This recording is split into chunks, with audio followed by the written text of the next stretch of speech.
Welcome back to the Crooked Spine Show.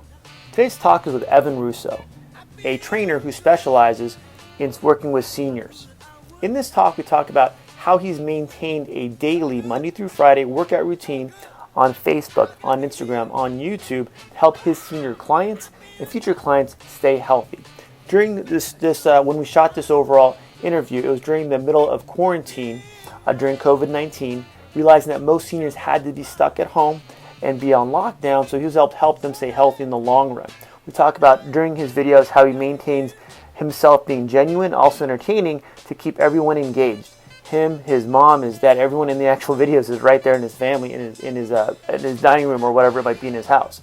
So realize his talks in these videos to help seniors stay healthy, stay entertained, and look forward to his overall talks and his videos. Also, too, we talk about his feedback from his clients, how it's helped him in a positive, negative feedback, help him improve his overall videos and his overall talks.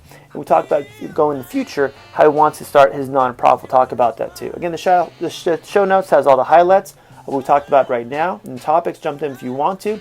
If you're a senior or not, you'll enjoy this overall talk with Evan and I. Jump right into it, and I will wrap it up afterwards. Hey guys, this is Evan Russo, a friend of mine. He's done a great job the last 3 or 4 weeks putting videos out there. I'm Dr. Tony Chiropractic Clinic, where chiropractors out in Cucamonga. I like to promote fitness, physical exercise to help your body and mind and your soul to stay healthy. Mm-hmm. Evan does a phenomenal job the last few weeks doing that, so I want to put on his show too, to understand why he's done it and what the results been so far. So what was the initial purpose of putting on your daily show? Ooh, the daily. Well, I mean, unfortunately, Monday through Friday, right? Monday through Friday. Yeah, I mean, no, I mean, really, but I mean, unfortunately, the coronavirus has been the major factor in the sense that 90% of my clients, maybe 95% are over the age of 60. Most over the age of 70. So they are high risk. They're on high quarantine. They're on lockdown. All of their exercise activities have been shut down. Like they don't really have options. Yeah. So, I specialize in this market. I've been in this age range essentially since I started 12 years ago. So I wanted to make exercise classes geared specifically for them. Because I go online, right? I mean, I look at all the online workouts. You can't really find high quality online workouts for older adults. No. Like there's kind of some, but to me, they're not specialized. And then there's endless content for people under the age of 40. Realize some people make content because they make content for their friends, their family, their age group. Yeah. And it's hard to find older trainers that are willing to do that because sometimes technology isn't like myself, obviously, sometimes is not up to date with what normal technology is. They don't know how to use a phone. They don't know how to record on a phone. I do senior talks all the time, where I was at least twice a month. Oh. And a lot of them have still flip phones. The flip phone. The flip's open. That thing we had like 10 years ago. Yeah. And I'm jealous because that's all they need for their social media, not even social media, just their friends and family to call them. Absolutely. That's all they want, which is, again, that's a simple life. The problem is you try to go to online now, like we are now Zooming. I think it's called Zooming, right? I don't know. Make it a verb, yeah. To Zoom, Zooming. Yeah, to Zoom. Is how do they transition? So you're allowing that learning curve to jump so you can teach them, I think, and even my generation too, how to stay healthy at home. True. Is that the purpose? There's two, yeah. I mean, my purpose, our purpose, this whole mission's purpose, I said it today, is just to improve and lengthen people's quality of life. Because it's one thing to live a long time, it's another thing to have a high quality of life. Yes. And I'm not going to say everybody knows, but most people know that if you aren't engaging in healthy habits, you not only will not live long, you will not have a high quality of life. And the thing is, as you get older, your results and your health drops rapidly fast. So if I stop working out, let's say I'm 75 and I stop working out for 2 months, my decline is going to be excessive. So your decline's excessive. What's it take to get out of that decline too? That was one of my fears. Is I've been working with people 2, 3, 4 years, and we have made such steady progress. Mm-hmm. Not to scare everyone, but you can undo that when you're older in 4 months. I'm like, no, we have not been working for 2.5 years to lose it in a few months. Yeah. And it's hard to get back, Tony. It really is hard to get back. The older you get, the harder it is. They know that, and so essentially, they hear it. They may not experience it, but they've heard their friend Sally who went through that, who had an injury, say a hip surgery, a knee surgery. It's taken them 6 months to get back to even just be able to walk. So how do you get in their mind to them understand, to get that urgency, to get them, hey, we have to keep moving, keep moving, keep moving. I'm not sure if you're with, I don't care if you're with me or not. We're gonna keep you moving all the time. How do you have the sense of urgency with them? How do you get that in their head? That's a great question. I try to have a couple. No, I repeat myself a lot. Like I remind them on a consistent basis. And Good. it's one thing to know what to do. It's another thing to actually do it. So I've found that like using creative style, incorporating a bunch of different philosophies in terms of movement, Tai Chi, yoga, Pilates, all these different things, making it more interesting. Plus me like kind of like laughing, making jokes, and then also like bringing in this whole serious aspect, like giving it that dynamic nature, that makes it more engaging. So the more engaged they are, the more likely they are to the more likely they are to do the activities. So it's like, and I talk about almost being entertaining and funny, as well as educating at the same time, so they actually listen to what you're saying. Absolutely. I mean, you do a good job of that with people too. It's like you make it, you have this side of like the knowledge and what we need to know, and then also a way of presenting it in a way that's like, I can consume it. Because I mean, realistically, like most people don't have the motivation to sit there and watch some boring workout and do a boring workout. So it's like, let's try to make it fun. Let's try to make it engaging. And that. Well, I like that you keep your family involved. I'm assuming other Russos in your videos too, correct? Yeah, absolutely. I mean, and just to kind of give you guys a background, he's done a daily video on Instagram, on Facebook, even putting him on YouTube too, so people can see him everywhere, whatever format you want. I like YouTube also because YouTube, I think at least from my knowledge, on TV, if you have a smart TV, so at that point you can see it and do it at the same time. Yes, absolutely. I mean, yes, I got one right. And to give you props, I mean, you do all of the channels like as well. I laugh. I saw Tony on TikTok. I was like, he's everywhere. Yep. Yes, I am. Old man on TikTok. I mean, he's got skills. The man's got skills. But essentially, like what I'm doing now is, I'm putting the content everywhere, trying to get it out as much as possible. I have a decent sized community of people that I'm engaging with, and I'm texting them in a group chat, like, here's today's workout. And like we were talking about, how do you get people, like overcoming the obstacle of technophobia. I found actually people are a little bit more tech savvy than you would think, but I make it really easy. Like, hey, click the link. It's not like you have to go through this whole process. Yeah, but I'm going to give you a step-by-step, right? Yeah, and I have a video showing people how to use like on a smart TV or on an iPad, but most of them can pull up their iPad or tablet and press play. And insanely high percentage of them have some sort of smart device. Yeah, some of them get it on the Apple TV, like that's a little bit different, but essentially, and I know it's kind of weird, but this whole crisis scenario has kind of forced them to learn how to use technology. Like if you want to have friends and family, right? You have to figure a way to talk to them, communicate, socialize without being in front of somebody. Exactly. I can't tell you how many people I've seen like try to get their grandma, their aunt to like use Zoom or like engage in these things. Like there's all these funny videos going around of people like learning how to do it. But once we have this as a tool, like I'm planning to continue this platform moving forward, even when we can get back together and have our in-person stuff, because I realize like, it's like you, Tony, like you're here in Upland, right? You have all these skills, all these talents. If I live in freaking Arkansas, I can't come see Tony, but if I see your online channel, I can engage and learn stuff from you on a specific platform basis. So I'm like, hey, you know what? Here's Coach Russo, also in Upland for now. Why can't I get this material out to other people? And in my opinion, the most underserved market in fitness period is people over the age of 60. Agreed. I mean, a lot of it is that you're getting to the point to where, and people need to, if they want to survive in a business like ourselves, is to educate people on a worldwide basis. Yeah. Can we go, my content isn't for just Mary in Upland. It's also for Johnny in Wisconsin. I had people, I had some videos that went somewhat viral. I had people from in India contacting me. Hey, how do I do this video? I'm like, well, can you come by the office? I'm about 12 hours away, so probably not. So can we change our perspective on not just someone coming in the office or seeing you as a client person to person, but also someone that can use the internet and has enough what do you call it? Techno knowledge? Technophobia. Or the opposite technophobia, so technology. So not the scared part, but the knowledge of not being scared. Okay, I'm going to use this, and how do I make my life better and my health better, no matter what age I'm. But I agree with you. People at over 65, they don't have people in their corner going, "This is how you do this at your level." When I can't see you face to face, when I can't train you face to face. And Absolutely. a lot of companies hopefully will adapt that, or like capitalism has it, they're going to die. They're not going to survive.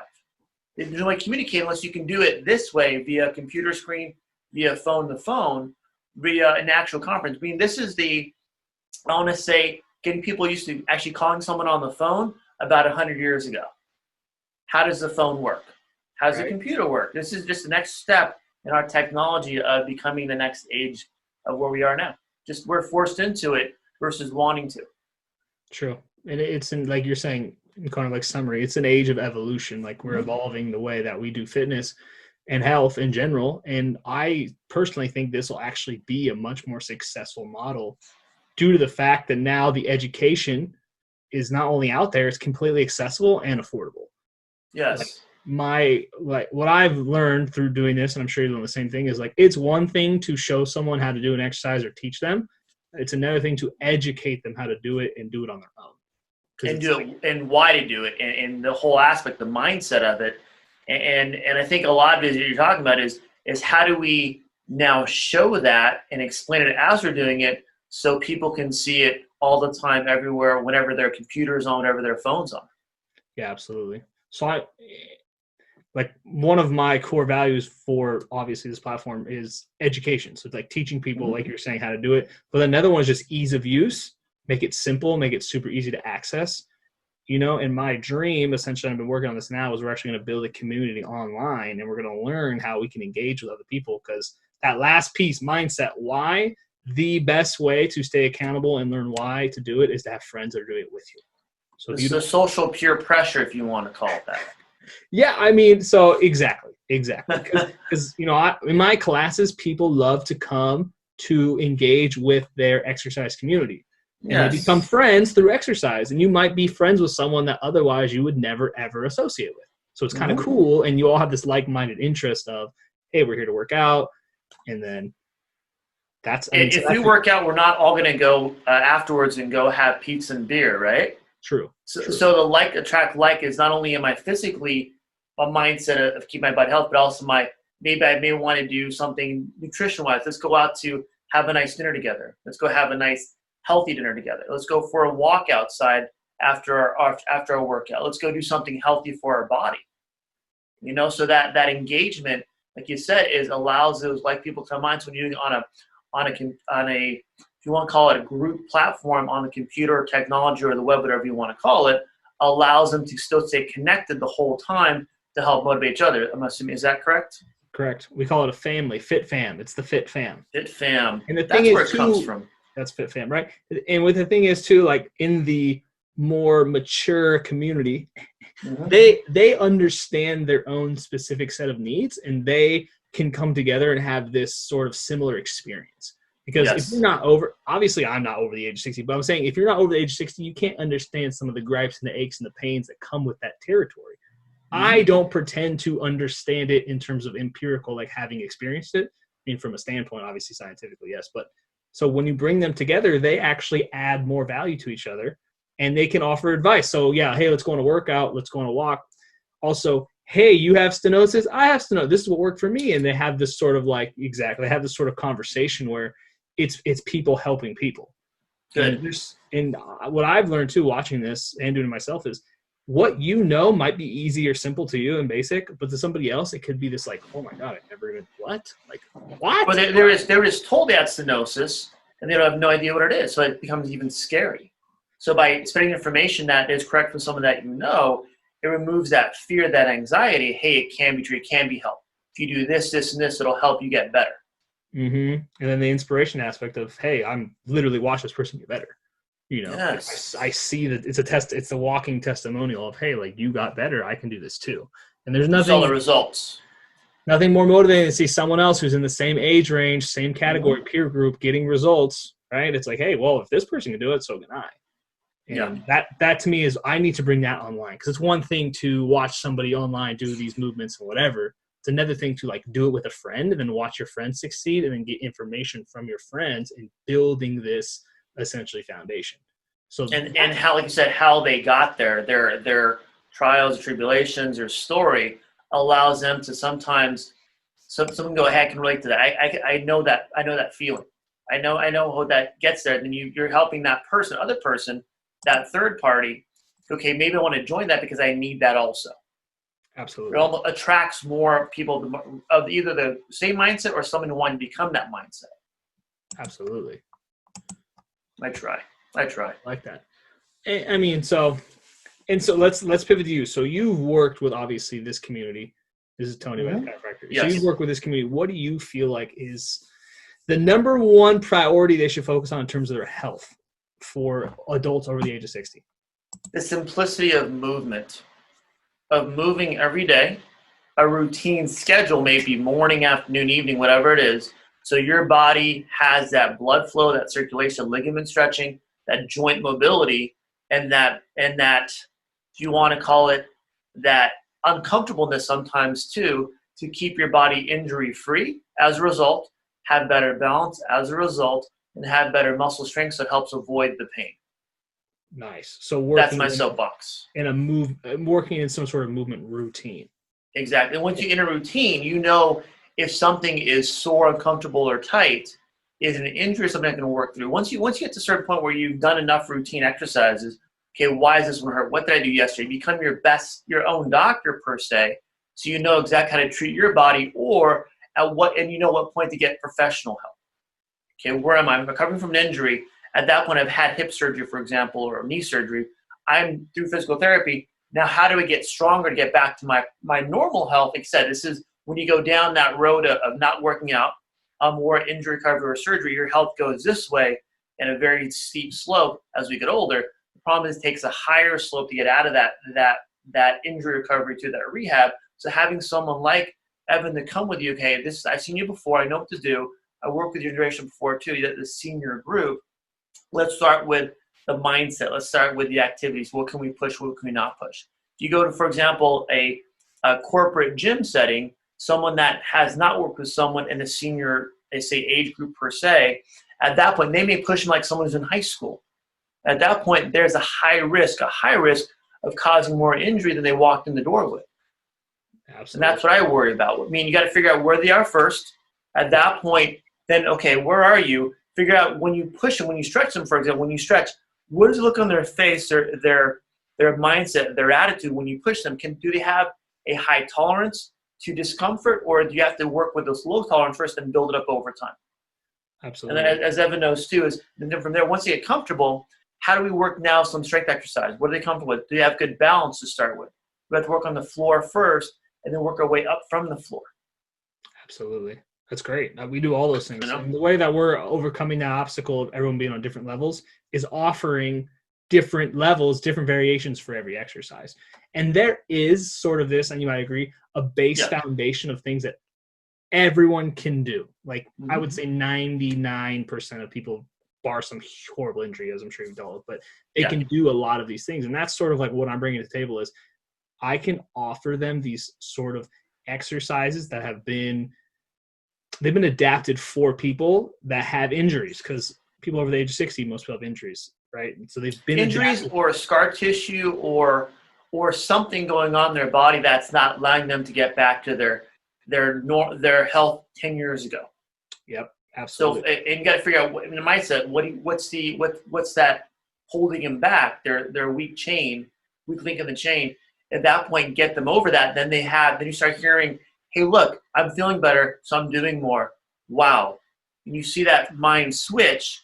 Now they come from anxious to motivated. What else can I do? And I'm sure you've seen that switch with your own patients. That's phenomenal. I go, okay, here we go. Now the motor starts running. Momentum starts going. Okay, let's add another exercise. Now another one. You go, wow, I can do that again. I feel stronger now. I feel less pain because of that. It's great. And that's that progressive platform. So it's like, everyone enters at this baseline that everyone can do, but then as you do more exercise, especially us, you get stronger, you can try harder variations. And some people, as you know, have higher levels of fitness. So I started the baseline, but I quickly go to the higher levels.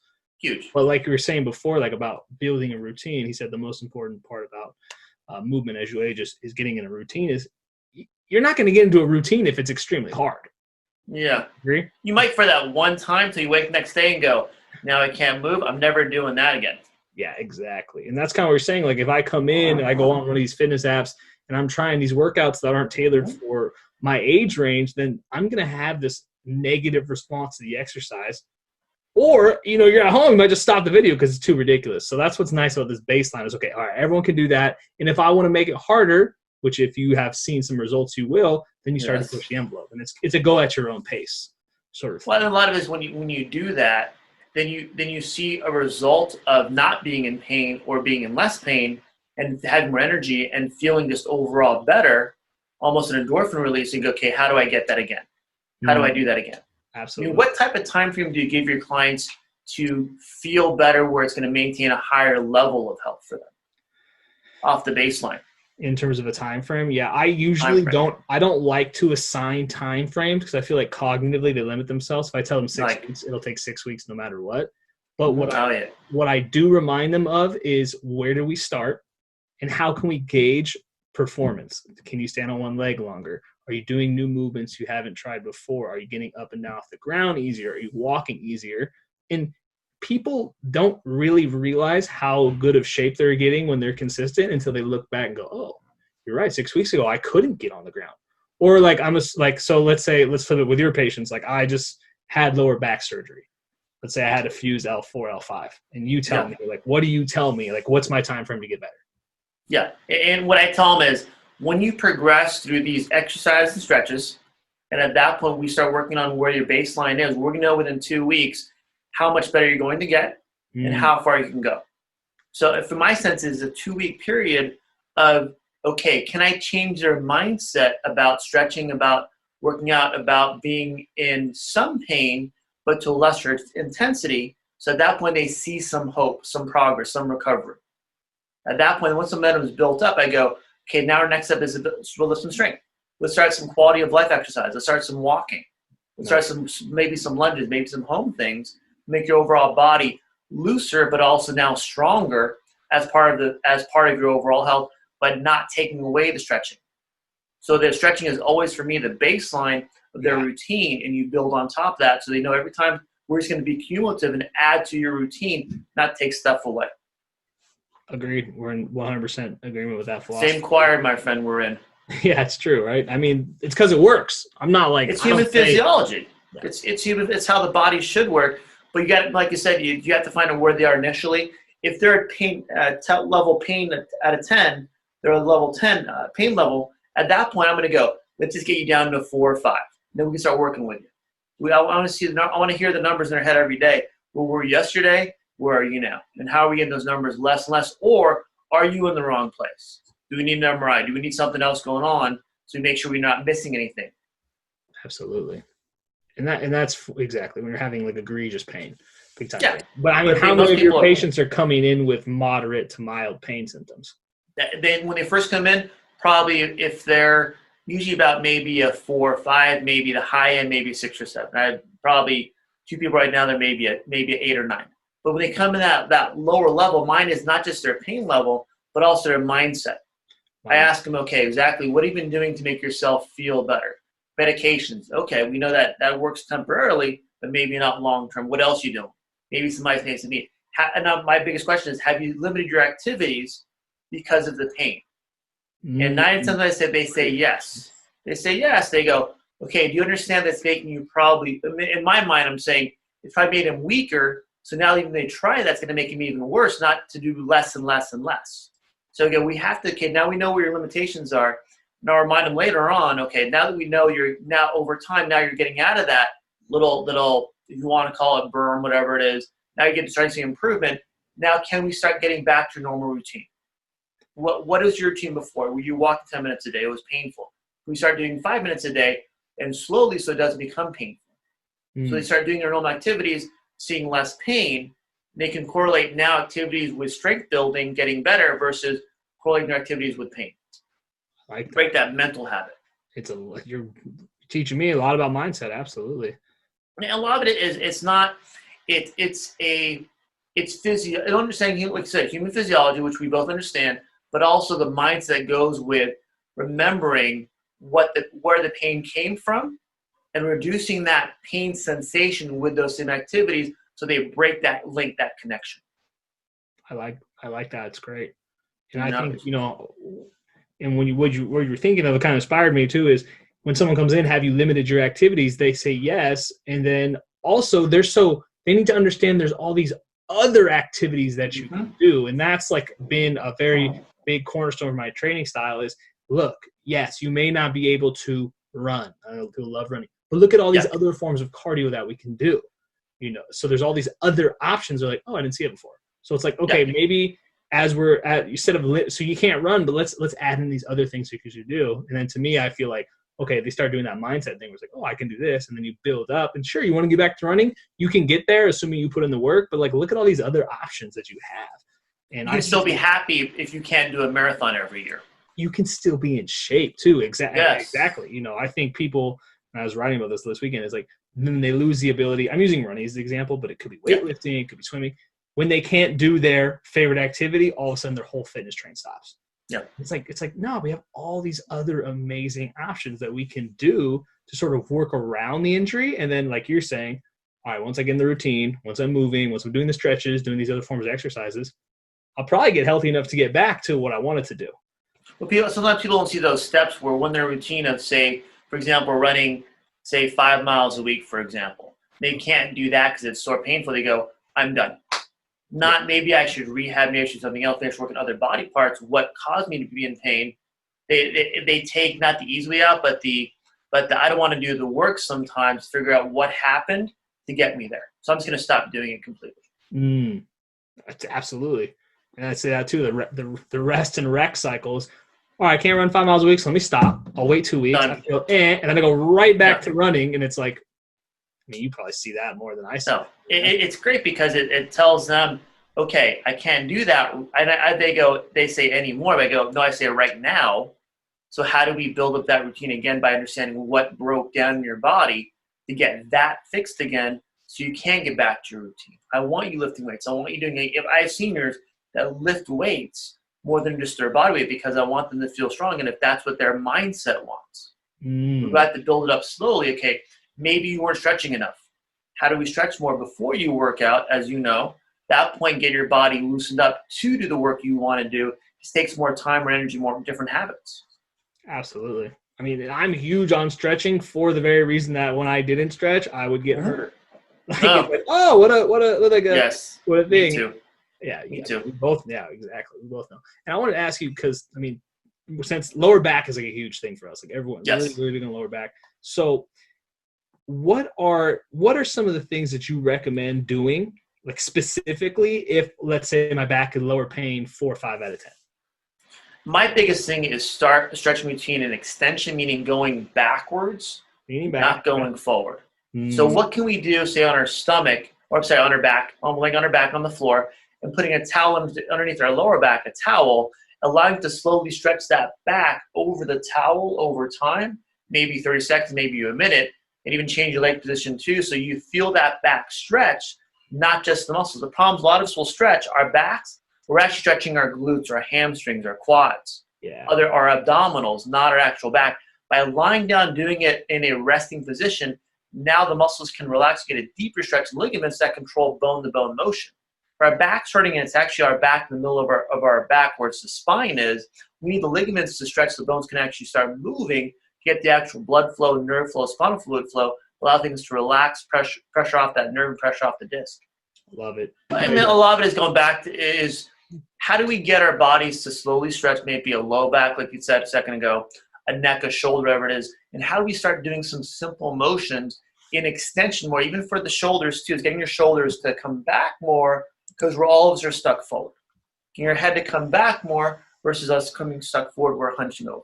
So how do we start moving things into extension and backward position that our body is so used to being balanced forward versus being balanced backward? I like that. Big time, big time, big time. And it was something when I actually saw you personally, I hadn't really necessarily fully taken into account. It's cervical, like the neck extension. That for me was big time because, we're always taught chin tuck, straight neck, that, some of the motility in the neck going back. Huge, which is good. I mean, it's always good to get different people's opinions.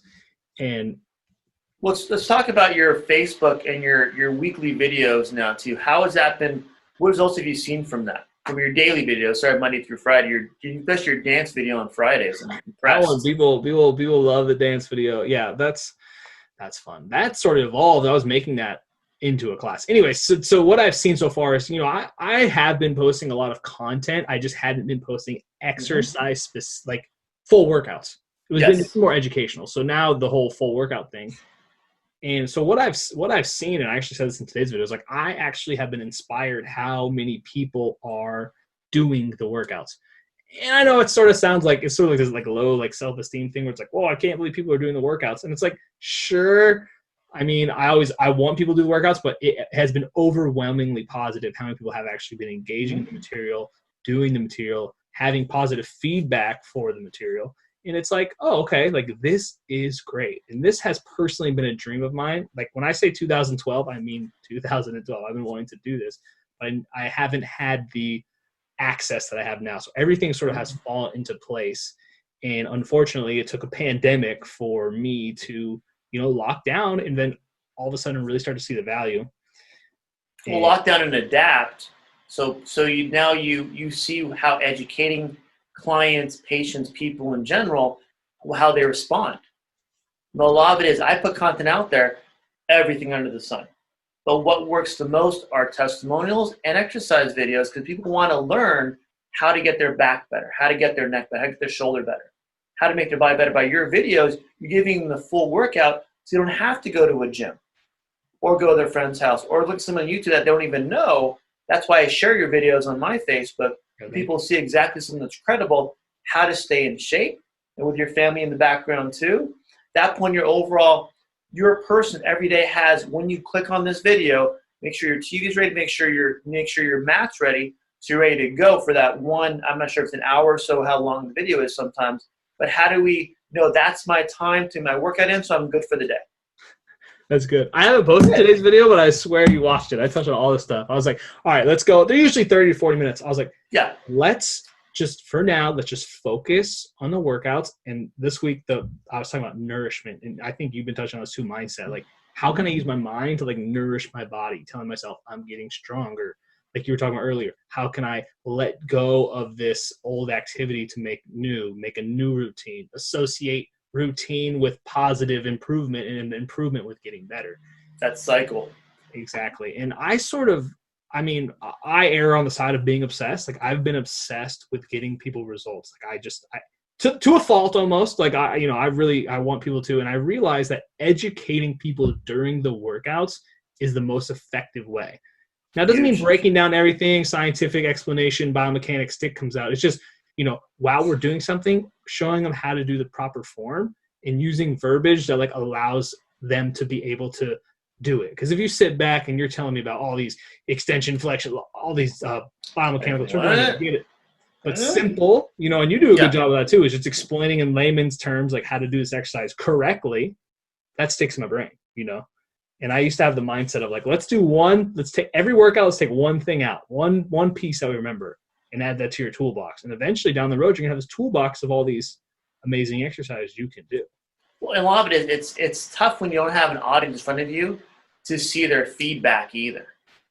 So you're doing everything in your mind when you're doing your workshop, when you're doing your workouts too, without an audience in front of you where you see their head nod and go, yeah, I get it. You're just okay. Hopefully someone out there gets it. But when you know your stuff, at that point it actually comes out pretty smooth and confident because it's something to where you can change the language to the people that you're speaking to.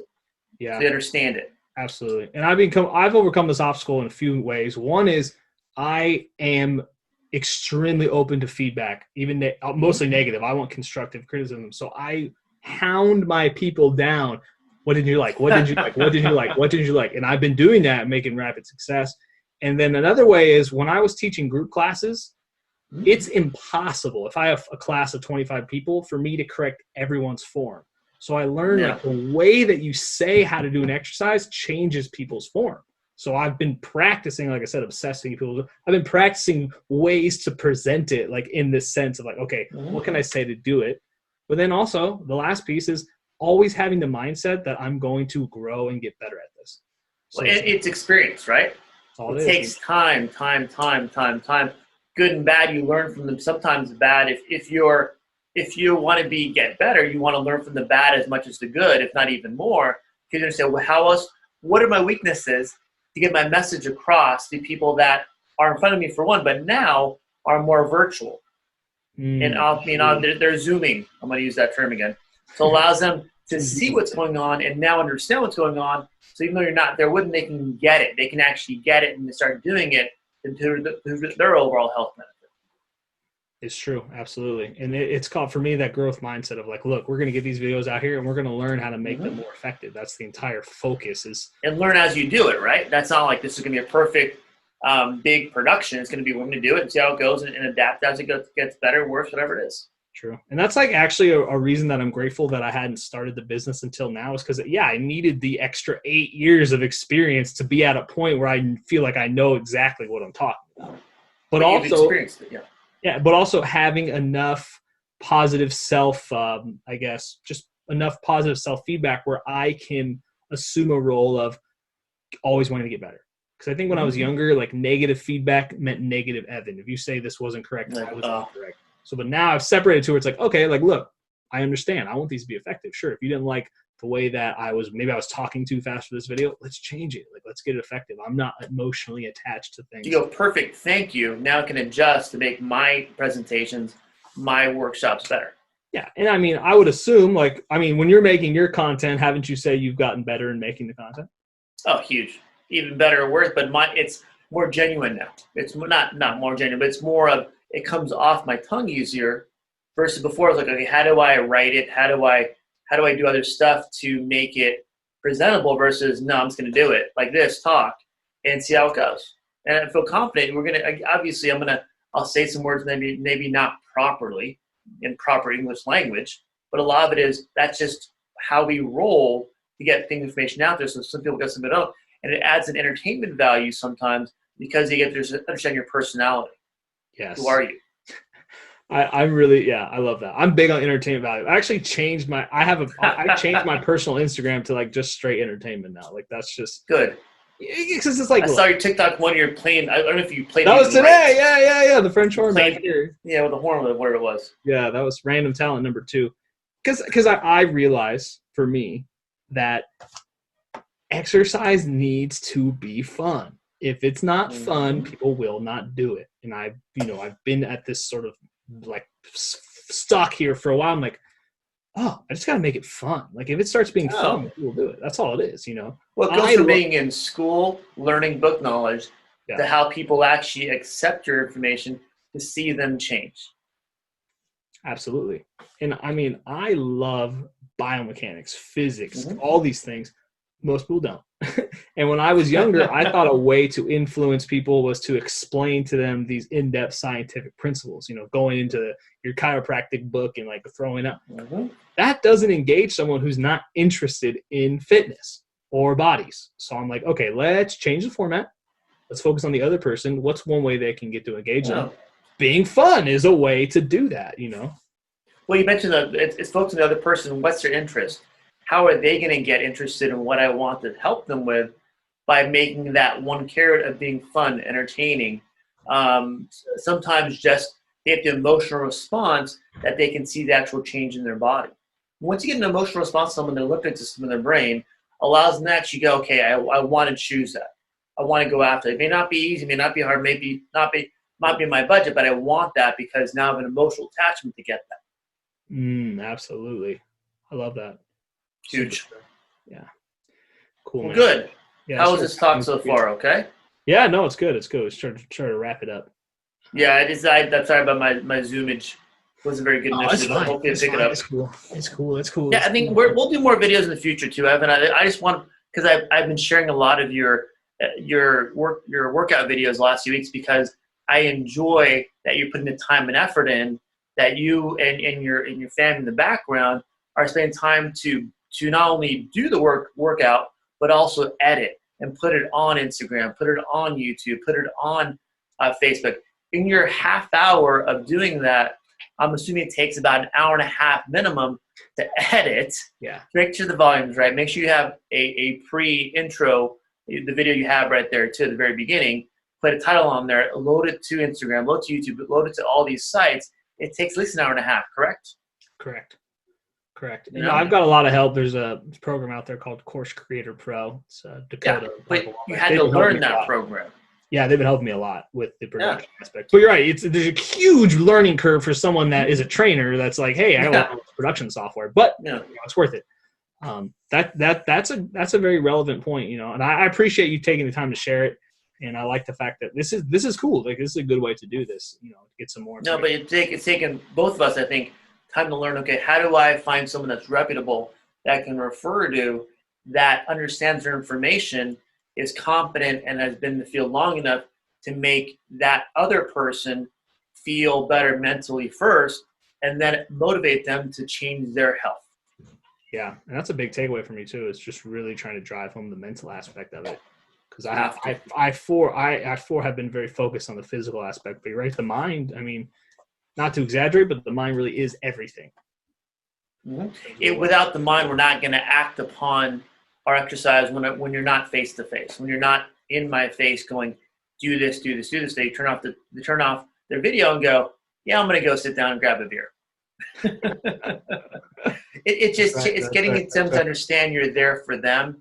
You care about them. You want them to get healthier and better.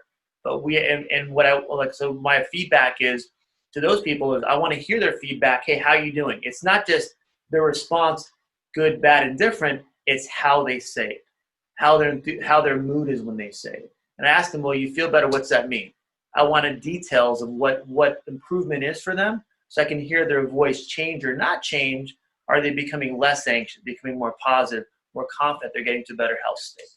Absolutely. And I agree. And I've turned the corner in the last probably 18 months in how much I actually do care, and like in terms of what community I want to serve and care about. And I've had the privilege of making all these great relationships with people that are older. And I'm like, hey, you know what? I actually care about you guys, and I want to see this expand. And, you know, part of the way that I'm doing that is I'm taking these videos and I'm making it's a nonprofit health organization. So it's dedicated to fitness solutions for people over the age of 60. And part of that message is like, look, like, hey, I want this to be as big and as bold as possible, but it's not about me trying to cash in on your guys' health, because I hate the fact that health is a profit business. We're like, let's make all this money. Yeah. And I have the luxury of doing so, right? That's also a privilege. But then like I was saying before, what I want to do and our goal and our mission is to create this community of people, bring them together. And then also through the power of technology and software, I'm going to make jobs for other people who are less fortunate, so they can interact with this community and sort of bring in this, you know, not only, like you're saying, qualified, intelligent people, bring them into the community and find ways for them to also, you know, work in fitness and make money, having jobs, especially this whole crisis, and sort of like make this, the word is syndicate, but like make this group of people where, you know, we have people helping out each other, professionals coming in, helping, people offering advice, you know, and I just see this like big vision for this collective. So I'm really excited for that. We connect people together. That's what I'm saying is you connect people together to where, okay, this person needs some help. How do I get to some help? How do we make it a benefit for everyone? So it's a win-win-win for not only clients, for patients, but also for doctors and trainers to work together to make that person healthier, whatever health state they're in. And it'll work exactly like this. It's like, hey, look, I'm in Upland. Okay, who around here's in Upland? Yeah, like, you guys know any good chiropractors? Oh, I know Tony. I've been to Tony. So rather than me going on Google and seeing your great reviews, which you are good, it's not like a thing. I'm not like selling you. You get people who have gone to you, right? One, but also people you know that have gone to you. So it's like, duh, like, you know, I trust someone like that has been to it, and I'm like, okay, Tony's good. Evan told me it's got to be true, and that's how I see getting good referrals. Because a lot of times people come to me and they're like, I just can't find a good nutritionist. I've tried, and it's like, well, the problem is you don't know someone who's had experience with them. You can't just go. So that's kind of where I see this going, you know, and and that's the thing is like, that's a way for me to weed out the people that aren't that good. Because if you're not good, you're building the brand from the inside out too, giving it time to grow, not forcing it down someone's throat. Going, hey, look, I'm gonna go and email 20 chiropractors and look, and whoever responds and pays me a fee, I'm gonna put them on my list. Exactly. And that's sort of just come with, I don't recommend people that I haven't gone to. I also don't recommend supplements I haven't tried. I'm not going to tell you to do something that I haven't done. Yeah. You know, because it scares me to be like, oh, hey, go to this person. Never been to them, you know. But Well, the problem is you care about people. You worry about your reputation. exactly. If you send someone the wrong road, it's on you. It's on me, not just the person. So that's what you have, and in my sense too, have to be very cautious, and if you want to call it, very picky who you refer out or who you endorse also. Absolutely. And it just occurred to me, like in the community, like people in Wisconsin can reach out to other people in Wisconsin and find a chiropractor in Wisconsin because you're not in Wisconsin. So it's like another way to bring in someone reputable like that. So it's kind of that just kind of popped into my head. But yeah, man. Yeah. I'm glad. So you're still open. I'm still open, my friend. Okay, We've been open this morning. I have to take a quick lunch and then come back for the afternoon shift also. And a lot of it is we're essential in the sense where we have x-rays, we do therapy, treatment. People, because there's pandemic doesn't mean people don't have back pain or neck pain or headaches, especially now because they're sitting so much, their neck is doing, getting pinched all the time.